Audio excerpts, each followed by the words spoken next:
Selama 1 tahun kami sudah menjalani kehidupan dengan penuh tantangan dan persoalan di masa COVID. Tapi Engkau tetap memelihara kami, Engkau tetap menyertai kami.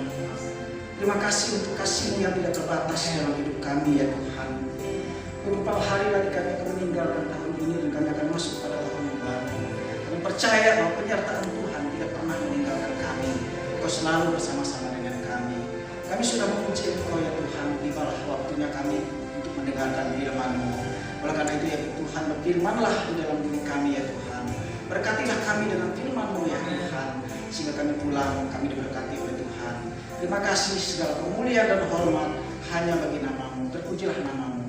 Di dalam nama Tuhan kami Yesus Kristus kami berdoa. Yang percaya katakan amin. Selamat petang, shalom. Shalom. Ya, puji nama Tuhan. Walaupun tadi kita diuji kesetiaannya untuk datang dengan hujan yang begitu deras ya. Tapi puji Tuhan kita boleh tiba di tempat ini dalam keadaan sehat tanpa kekurangan satu apapun juga. Amin. Bagi Bapak Ibu yang ikut kegiatan ibadah secara online, terima kasih untuk kehadirannya dan Tuhan memberkati. Bapak Ibu yang dikasih oleh Tuhan, saya tidak perlu memperkenalkan diri lagi ya, karena semua sudah kenal.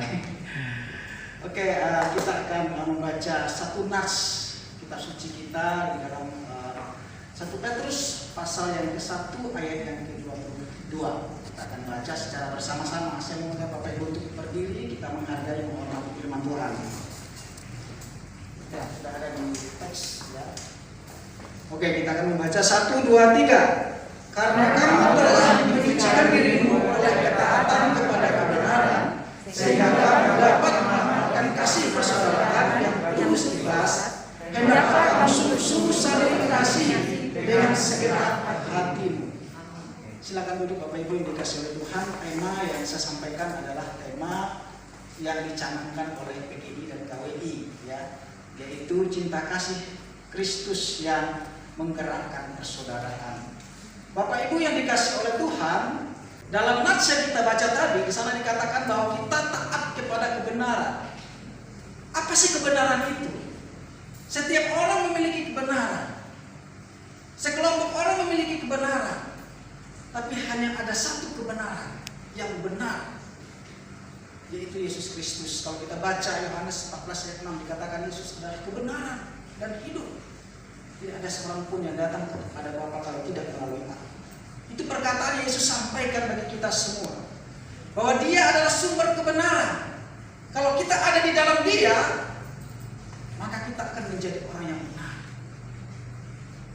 Karena baik belum tentu benar, tetapi kalau benar pasti baik Bapak Ibu. Kalau kita melihat lagi, di mana di situ ada hukum kasih yang Tuhan canangkan bagi kita, bagaimana hubungan vertikal kita dan horizontal. Kalau hubungan vertikal kita baik dengan Tuhan, percayalah hubungan horizontal pasti akan baik. Bagaimana mungkin hubungan horizontal baik kalau vertikal tidak baik?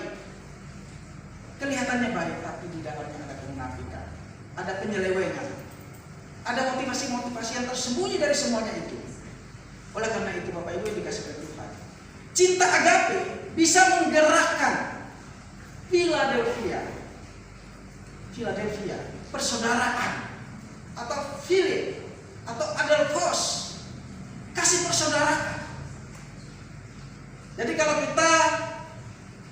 Philadelphia tanpa memiliki agape, maka akan terjadi penyelewengan, maka akan terjadi kemunafikan dalam hidup kita.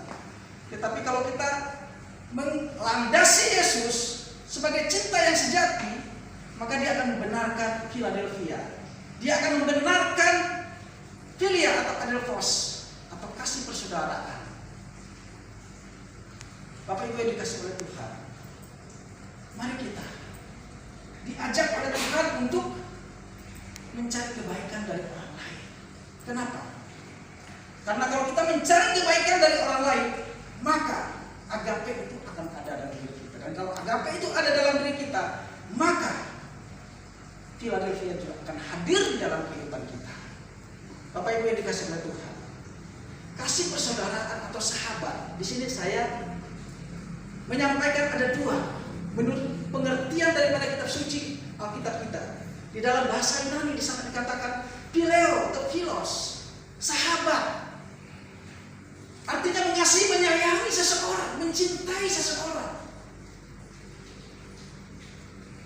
Phileo, aku mengasihi, aku mencintai. Delais, engkau mengasihi. Ada respon, ada feedback antara satu dengan yang lain. Itulah kasih yang dilandasi dengan kasih agape. Kita memberi tanpa menuntut balas, karena Allah yang akan membalas apa yang kita berikan. Percayalah itu. Philai, dia mengasihi, mencintai, menyayangi.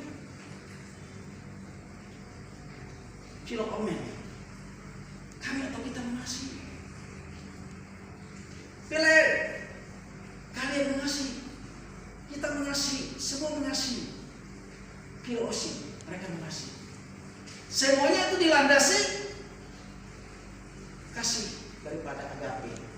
Tanpa kasih agape, maka semuanya itu tidak akan dimiliki oleh kita. Sedangkan dalam bahasa Ibrani di sini dikatakan her, bersahabat dengan teman, sahabat. Orang lain kita bisa jadikan sahabat, saudara kita. Saya merasakan, mungkin Bapak Ibu merasakan, di mana ketika kita pergi dari kampung, berada di orang lain, kita bersahabat, berteman dengan orang begitu baik. Bahkan perilaku mereka mungkin lebih baik daripada saudara kandung kita. Kenapa? Karena kita berkeyakinan bahwa ada Kristus, ada Roh Allah yang menyertai kita.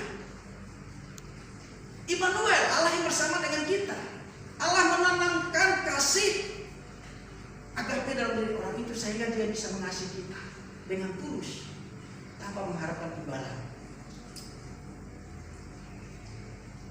Ada kasih persahabatan. Memperhatikan, saling peduli satu dengan yang lain. Sesuai dengan judul yang kita miliki. Bagaimana kita memiliki satu kepedulian karena dilandasi oleh kasih Kristus hadir dalam kehidupan kita. Sahabat, sahabat. Di sini bisa dikatakan seorang gembala. Dan bahkan Yesus mencontohkan bahwa dia adalah gembala yang baik. Seorang gembala yang baik, dia menjaga dombanya, melindungi dombanya, mengayomi dombanya, memelihara dombanya, dan tidak mencampakkan dombanya. Itu seorang gembala yang baik. Ini maksudnya Tuhan. Ohad, mengasihi, mencintai. Elohim, Adonai, waktu. Ketika kita mengasihi orang lain, kita tidak memperhatikan apakah ada untung rugi mengenai waktu yang kita korbankan. Salah satu yang kita lakukan pada saat ini, kita tidak menghitung secara material, walaupun kita harus menerobos hujan yang begitu deras, tapi kita berkeyakinan bahwa di sini Philadelphia ada persaudaraan, ada kekeluargaan, ada kerukunan, ada kesatuan di dalam Kristus, yaitu agape itu sendiri. Kalau tidak ada itu, tidak mungkin kita akan datang. Kita akan memiliki banyak tawaran-tawaran yang tidak bisa kita hadir di tempat ini. Ada pengaruh-pengaruh yang disampaikan kepada kita. Mungkin dengan tidak enak badan, atau karena takut hujan dan sebagainya. Tetapi karena ada kasih agape dalam diri kita, maka Philadelphia itu bisa terlaksana, bisa bersatu. Bapak Ibu itu kasih oleh Tuhan. dan Sarah. Kesukaan kesulitan. Ketika kita memiliki agape, maka kita tidak memperhitungkan daripada kesukaran kesulitan yang kita akan hadapi. Kita maju tanpa melihat resiko. Kenapa? Karena kita berkeyakinan bahwa ada Immanuel di sana, ada Allah yang selalu bersama-sama dengan kita. Dia yang akan melihara kita, menjaga kita, melindungi kita, dan memberkati kita. Bapak Ibu yang dikasih oleh Tuhan, agape adalah sikap. Bagaimana kita menyucikan diri? Pertobatan itu dihadirkan dalam pribadi kita. Ketaatan kepada kebenaran Allah yang disampaikan kepada kita hanya karena agape. Bagaimana kita mengamalkan kasih persaudaraan dengan tulus ikhlas kalau kita hanya memiliki eros tanpa kehadiran agape? Dengan adanya kasih agape yang kita miliki, maka kita berkeyakinan bahwa motivasi tulus dan ikhlas yang kita lakukan bahwa Allah akan membalas berlipat kali ganda. Amin. Sungguh-sungguh saling mengasihi dengan segenap hati tanpa paksaan. Melakukan segala sesuatu dengan prinsip ibadah kepadanya, maka kita akan diberkati. Ada hukum tabur tuai. Kalau hidup dikatakan karma. Kalau kita hukum tabur tuai. Kita menabur yang baik, maka kita akan menuai yang baik. Kita menabur yang tidak baik, kita juga akan menuai yang tidak baik. Oleh karena itu, kasih Kristus yang menggerakkan kita untuk melakukan Philadelphia, sehingga kita memiliki motivasi yang benar di hadapan Allah. Apa itu kasih persaudaraan? Yang disatukan dengan agape. Philadelphia yang disatukan dengan agape, maka terjadilah rasa hormat. Saling menghargai, menghormati satu dengan yang lain. Itu terjadi ketika kasih agape menyatu dengan Philadelphia. Sikap rendah hati, tidak gampang tersinggung, walaupun kata-kata yang disampaikan kepada kita kata-kata yang kasar dan kotor. Walaupun secara kedagingan kita merasa ingin tonggok orang itu, tapi karena ada jangan, kamu harus sabar. Kita bisa paham dan sabar. Kalau kedagingan, gigi ganti gigi, mata ganti mata, begitu ya. Tapi agape yang disertai dengan Philadelphia dalam kehidupan kita akan membuat kita tidak berdaya untuk melakukan pembalasan terhadap apa yang dilakukan oleh orang yang tidak baik terhadap kita. Kepercayaan, belief. Kita percaya, kita yakin, trust, believe, karena ada Allah bersama dengan kita. Kesetiaan, loyalitas itu merupakan hal yang sangat penting. Banyak orang yang bersemangat luar biasa, tetapi di akhirnya dia tidak mencapai finish. Bagaimana dengan kita? Dari kandungan mungkin kita sudah percaya kepada Yesus, kita sudah dibawa ke gereja oleh orang tua kita. Apakah kita mampu sampai akhir hidup kita mengimani putra Natal itu sebagai landasan keselamatan dalam hidup kita? Ini menjadi rema bagi kita. Kita percaya ketika kita mengandalkan Tuhan bahwa ada perlindungannya hadir bagi kita, ada penyertaannya hadir bagi kita. Dia akan memberikan rasa aman. Dan kita pun merasa berempati kepada orang lain ketika ada orang di sekitar kita mengalami kesulitan. Tidak hanya seiman, tapi orang-orang di luar seiman dengan kita. Kita pun mampu untuk melakukan hal yang baik, karena kita tahu apa yang kita lakukan akan dibalas oleh Tuhan. Adanya persekutuan. Ini merupakan persekutuan. Philadelphia suatu persekutuan yang dilandasi karena Allah hadir dalam hati dan pikiran kita. Itu menjadi pedoman, itu menjadi dasar kehidupan kita.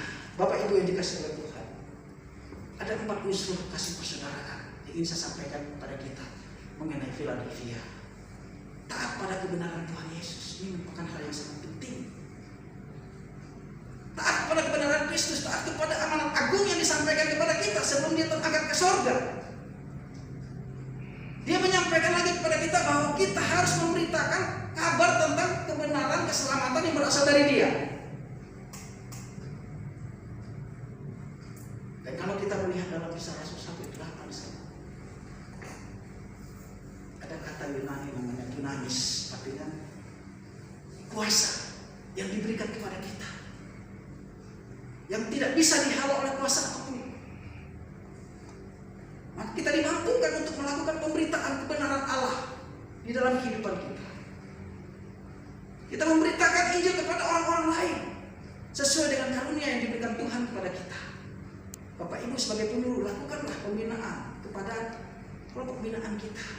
Bapak Ibu sebagai guru, tekunilah karunia Tuhan berikan sebagai guru, sehingga anak didik yang dididik itu bisa menjadi orang hebat. Kehebatan seorang guru apabila dia bisa menghasilkan anak didik yang hebat. Amin. Amin. Kehebatan seseorang itu tidak lepas daripada apa? Guru. Karena dengan orang tua hanya beberapa jam saja, tetapi dengan guru 1 hari full. Luar biasa Bapak Ibu yang dikasih oleh Tuhan. Jangan pernah minder menjadi seorang guru, karena seorang guru adalah seorang yang hebat. Belum tentu orang tuanya mampu mendidik anaknya, tapi guru, dia bisa mendidik anak siapa saja selain anaknya. Itu hal yang luar biasa Bapak Ibu yang dikasih oleh Tuhan. Yang kedua, memiliki komitmen kepada Yesus, loyalitas kepada Yesus yang penting. Kenapa? Karena di dalam Wahyu 2 ayat 10 dikatakan, setialah engkau sampai nanti karena engkau akan menerima mahkota kehidupan. Haleluya.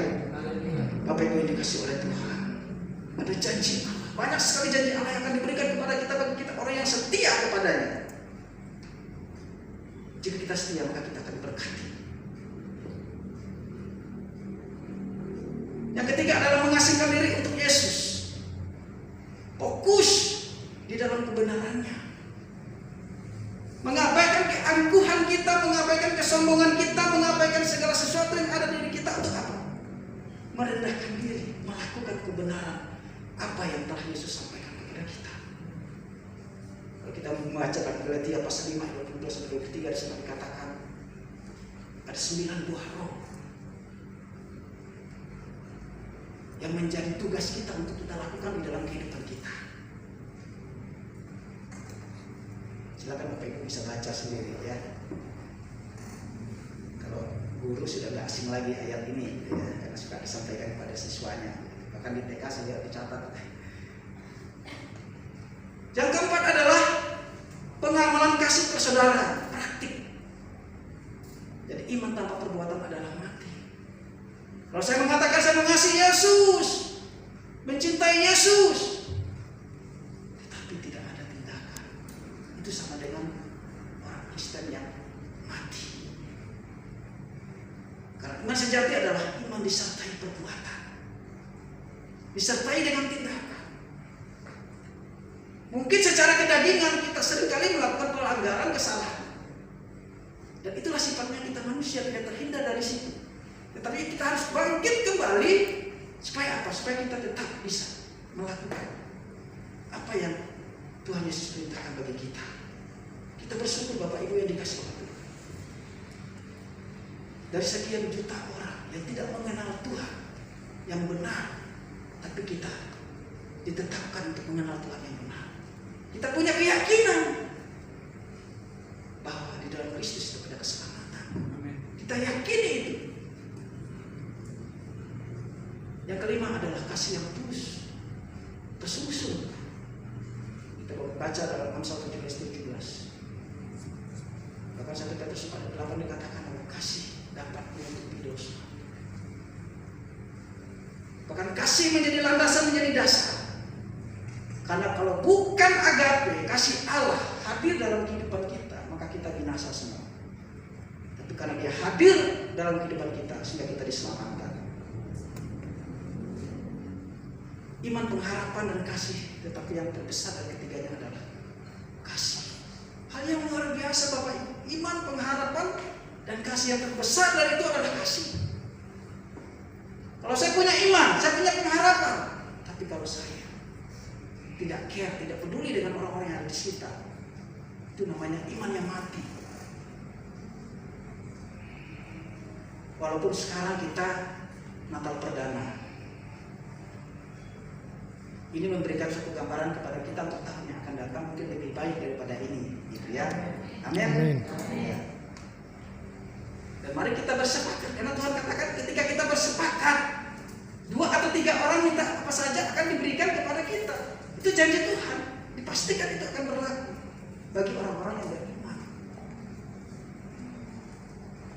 Bapak Ibu yang dikasih oleh Tuhan, untuk menutup ini daripada khotbah ini, saya ingin membacakan satu ayat yang tidak asing bagi kita.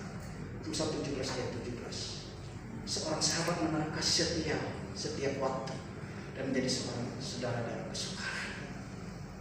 Seorang sahabat tidak mengambil keuntungan dari sahabatnya, tetapi bersama-sama merasakan. Kalau sahabatnya bahagia, dia bisa bahagia. Kalau sahabatnya senang, dia senang. Kalau sahabatnya susah, dia sedih, susah. Itu merupakan hal yang sangat penting. Itu adalah gambar daripada agape ada di dalam Philadelphia. Kalau agape bersama Philadelphia, maka kita akan merasakan apa yang dirasakan oleh sahabat kita. Yang terakhir adalah Yohanes 15:14. Kamu adalah sahabatku jika kamu berbuat apa yang kuperintahkan kepadamu. Ini perkataan Yesus. Kalau kita mau menjadikan Yesus sahabat, berarti kita melakukan apa yang diperintahkannya di dalam kehidupan kita. Mari kita berdoa. Bapa di surga, terima kasih untuk firman-Mu kembali mengingatkan kami. Kami sadar bahwa tanpa agape yang disertai oleh Philadelphia, maka kami tidak mungkin memiliki hati yang tulus untuk bisa mengasihi sesama kami. Oleh karena itu ya Tuhan, sesuai dengan tema, mampukan kami ya Tuhan untuk menjadi sahabat. Bagi siapa sahabat? Bagi teman seiman, bagi orang yang tidak seiman. Sehingganya apa yang kami lakukan berkenan di hati Tuhan. Karena kami tahu bahwa dunia ini semakin tua. Kami tidak tahu apa yang akan terjadi tahun depan setelah COVID ini. Mungkin ada sesuatu yang lebih dahsyat dari ini. Tapi kami berkeyakinan bahwa ketika Engkau bersama dengan kami, kami aman. Walaupun ada tantangan persoalan hidup kami, Engkau akan mampukan kami. Terima kasih, segala kemuliaan dan hormat hanya bagi nama Tuhan. Terpujilah nama-Mu. Di dalam nama Tuhan kami Yesus Kristus kami berdoa dan mengucap syukur. Yang percaya katakan amin. Puji Tuhan, terima kasih buat Bapak Pendeta Sugiat yang boleh menyampaikan kebenaran firman Tuhan pada sore hari ini. Kiranya melalui perayaan Natal ini, kedepannya kita akan semakin harmonis, bergandengan tangan dalam satu tujuan untuk menceritakan kabar baik, yaitu amanat agung, karena Tuhan mengasihi Kabupaten Bogor. Amin Bapak Ibu. Dari pulau